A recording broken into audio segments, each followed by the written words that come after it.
O sizə sevgililer günündə sevdiyiniz telefonu hədiyyə edəndə siz də bu tort ilə ona təşəkkür edərsiniz. İlk öncə biskviti bişirdim, resept səhifədə var. Daha sonra tortun içərisi üçün krem hazırladım qatlaşdırılmış süddən və yağdan.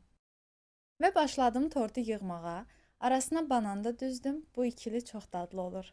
Tortu yığdıqdan sonra bir kənara qoyuram və başlayıram üzəri üçün krem hazırlamağa. Bunun üçün mənə krem pendir, şəkər pudrası və qaymaq lazımdır. Kremi yaxşıca qarışdırıb hazırlayıram.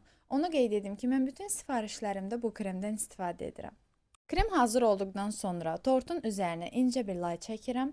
Stricə büküb, üzərindən də tort qəlbini taxıb göndərirəm soyuducuya. Kremin qalan hissəsinə narıncı qida boyası əlavə edirəm və yaxşıca qarışdırıram.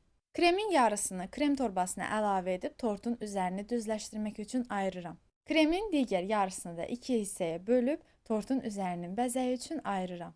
Daha sonra tortu soyuducudan çıxardıram və üzərini bu şəkildə kvadrat çəkib iki yan-yana olan hissəni kəsib torta ürək forması verirəm. Və başlayıram tortun üzərini düzləşdirməyə. Yeni başlayanlar üçün bu biraz çətin və səbir tələb edən bir prosesdir.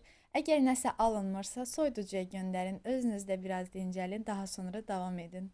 Üzərini də eyni qayda ilə düzləşdirirəm və başlayıram tortu bəzəməyə. Qeyd edim ki, hazırlayacağımız dekor üçün tortun ideal vəziyyətdə düzləşdirilməsi önəmli deyil.